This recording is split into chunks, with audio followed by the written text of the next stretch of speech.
Have you ever felt an odd sensation that something inexplicable stopped you from taking a certain action, or experienced an improbable encounter that made no sense at the time but changed everything? Perhaps it was an intuition that prompted you to take a different path, or a stranger who appeared, uttered a single phrase, and vanished, yet left you forever altered.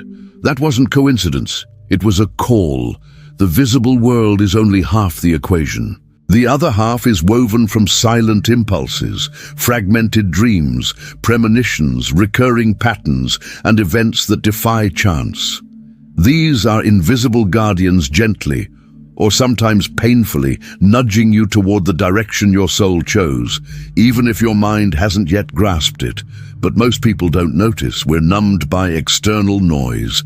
The phone buzzes, routines demand attention, fears distract. And intuition?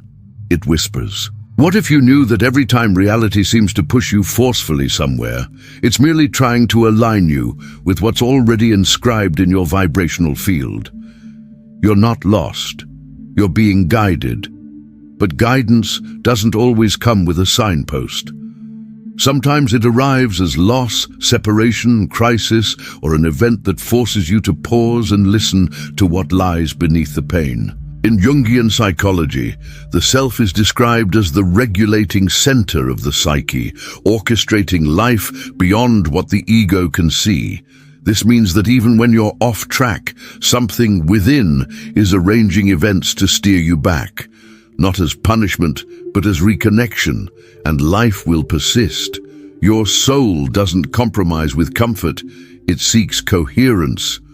When the external collapses, it's a sign that the internal must be born. Have you ever wondered why certain cycles repeat so stubbornly? The same relationships, the same failures, the same mistakes under different names. These aren't bad luck, they're unanswered invitations, and synchronicity falters when the soul must shout where it once whispered. Writer Clarissa Pinkola Estes wrote, "The soul always knows what to do to heal itself. The challenge is to silence the mind enough to hear." But hear what? What she calls the inner voice. Others name it a spiritual guide. Ancient Egyptians called it the Ka, the sacred double accompanying a person until death, a protective shadow. The Greeks spoke of the demon, a spirit bridging humanity and the divine. Call it what you will, but it's there. Always has been. It manifests not in speeches, but in accidents that aren't accidents. A timely phone call, a stranger's offhand remark, a book that appears on a shelf as if waiting for you, a pain that surges when you resist your essence. These aren't trivial details. They're messages, markers of a hidden script revealed bit by bit as you live. The problem is that the rational mind demands proof, but the soul works in metaphors. If you insist on explanations for everything, you miss what can only be felt. It is like receiving a letter written in poetry and returning it because it is not in prose. The soul's language isn't literal, it's vibrational. It moves through the dance of symbols, the cycles of non-linear time, and improbable encounters that only make sense in hindsight. Next time something pulls you without logical reason, ask, is this mere impulse or a vibrational memory of who I am calling me back? Life is already answering. You just need to realize the call never stopped ringing. You're not here by chance, even if you stumbled upon this text impulsively, even if you're distracted, even if you think you already know this stuff. It's not about the content, it's about the moment it arrives. There's a silent synchronicity at work when you encounter words that touch you before you understand why. Right now, something in you is yearning to remember what your mind forgot. You have a path, and it's calling. This path isn't a straight road, it's a labyrinth. Like all symbolic labyrinths, it doesn't exist to confuse but to transform. With every turn, every dead end, you meet a part of yourself. The anger you hide, the courage you reject, the pain you deny, the intuition you ignore. At the labyrinth's center lies not an answer, but the version of you that always knew. That's the guide. Not an external figure cloaked in mystery, but a vibrational core within that knows, even when the rest of you doubts. Some call it the higher self, others intuition, others still the soul. Whatever the name, it moves through the subtext of your life. Have you noticed that during life's most intense phases, the signs multiply? You see repeating numbers, hear the same song repeatedly, feel an unrest you can't explain. This is the field signaling, pay attention, something is being rewritten now. Modern quantum physics, despite its skepticism, acknowledges that the observer influences the phenomenon, and everything is interwoven by subtle fields of information. You're connected to something greater, always, but you only feel it when the ego stops controlling and starts listening. It's like the background hum of a dream you almost recall, a childhood scent that arises unbidden, a sudden urge to change cities, careers, or your entire life. That's not a mistake, it's alignment with your soul's frequency. Yet many dismiss it as madness, instability, or instinct, and carry on, deaf to the call. Time passes, the body sickens, joy fades, emptiness grows. No one stays whole ignoring their path. Life, with its relentless wisdom, pushes harder. A job loss, a breakup, a betrayal, a grief. You ask, why is this happening to me? The real question is, what is my soul trying to make me remember? Every collapse is an adjustment. Every end, a reset. Every pain, a symbolic key. Those who read these keys find the way back. Have you seen someone reborn after losing everything? Someone flourish after grief, divorce, or a fall? The invisible pushed them where they were meant to be, even if the force felt cruel at first. Perhaps you're at that point now. What you call a problem might be the answer your soul sent through another channel. But you must listen, not with ears but with your body, your symbols, your field, and above all with the willingness to relinquish control for surrender. You're not alone. You're not directionless. You're being guided internally through symbols, cycles, and the invisible that speaks through everything, including this moment. And maybe, just maybe, as you've read this far, you feel something within you already knew.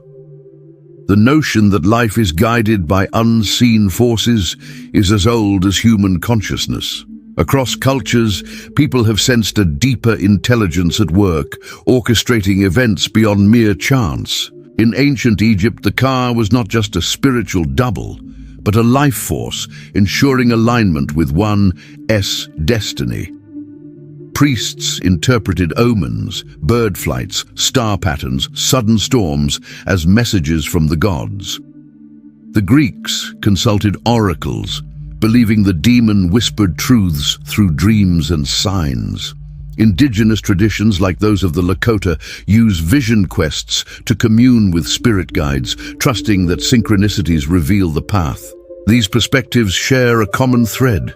The world is alive with meaning. Unlike modern materialism, which reduces life to random events, ancient wisdom saw existence as a dialogue between the visible and invisible. Synchronicities, those meaningful coincidences Jung defined as a causal connecting principles, are the language of this dialogue. They're not accidents, but alignments, moments when the inner and outer worlds converge to reveal a deeper truth. Jung's concept of the self is crucial here. The self is not the ego, which clings to control, but the totality of the psyche, encompassing conscious and unconscious. It acts like an inner compass, orchestrating events to foster growth. When you resist your path, the self intervenes, often through disruption. A missed flight that saves you from disaster, a chance meeting that sparks a new direction, these are the self's handiwork, guiding you toward wholeness. Consider a woman named Anna, who repeatedly ignored her intuition to leave a toxic job. She dismissed gut feelings as irrational until a series of synchronicities forced her to act. A colleague's offhand comment about a new opportunity, a book on career change, falling off a shelf, a dream of a locked door. When she finally resigned, she felt a weight lift and new doors opened. The synchronicities weren't random. They were her soul's insistence, amplified by the self. This guidance often comes disguised as pain. Loss, failure, or betrayal can be the self's way of shattering illusions, pushing you to confront what you've avoided. Jung called this the dark night of the soul, a crisis that strips away false identities to reveal your true essence. The pain isn't punishment, it's initiation, a call to align with your deeper purpose. Why do cycles repeat? A pattern of unhealthy relationships, financial struggles, or self-sabotage isn't fate's cruelty, but a signal of unheeded lessons. Jung believed the unconscious repeats what the conscious ignores. If you avoid vulnerability, you'll attract situations demanding it. If you suppress creativity, life will nudge you toward expression, sometimes forcefully. These cycles are the self's curriculum, teaching through repetition until you learn. Recognizing synchronicities requires attunement. Modern life drowns intuition in noise, screens, schedules, endless distractions. To hear the soul's whispers, cultivate stillness. Meditation, even for 5 minutes daily, quiets the mind, making subtle signals clearer. Journaling is another tool. Record moments when coincidences felt meaningful. Over time, you'll see patterns, recurring numbers, chance encounters, intuitive hunches that form a map of your guidance. Ritual can amplify this connection. Ancient cultures used ceremonies to honor the invisible. Create your own. Light a candle to mark a decision, walk in nature to seek clarity, or write a letter to your inner guide. These acts anchor intuition in the physical, making the invisible tangible. For example, after a painful breakup, Miguel began walking by a river daily, asking for signs. One day he found a stone shaped like a heart, a synchronicity that reassured him he was on the right path. Science, too, offers insights. Quantum physics suggests reality is interconnected, with particles entangled across vast distances. The observer effect, where observing a phenomenon alters it, implies consciousness shapes reality. While not proof of spiritual guidance, these findings hint at a universe more fluid and responsive than classical physics allows. Your thoughts, intentions, and energy may subtly influence the events you encounter, aligning with Jung's idea of synchronicity as a bridge between mind and matter. Spiritually, guidance is universal. In Hinduism, the concept of dharma, one's cosmic duty, suggests life events aligned to fulfill your purpose. Buddhism speaks of pratitya samutpada, or dependent origination, where all phenomena arise interdependently. Christianity sees divine providence in life's twists. These traditions affirm that you're part of a larger tapestry, guided by forces beyond the ego's grasp. How do you respond to the call? Start with awareness. Notice when life feels off or when synchronicities pile up. A missed bus leading to a meaningful conversation, a song lyric that answers a silent question. These are clues. Trust your body's signals, a racing heart, a sudden chill, or a sense of knowing. These are the soul's language, bypassing the mind's skepticism. Next, act. Guidance without response is like an unanswered letter. If intuition urges you to call someone, do it. If a synchronicity points to a new path, take a step, however small. Action doesn't require certainty, just willingness. When Sarah felt drawn to a painting class after finding an old sketchbook, she enrolled, despite doubts. The class rekindled her passion, leading to a fulfilling side career. Her small act honored the call, opening new possibilities. Patience is key. The soul's timeline isn't linear.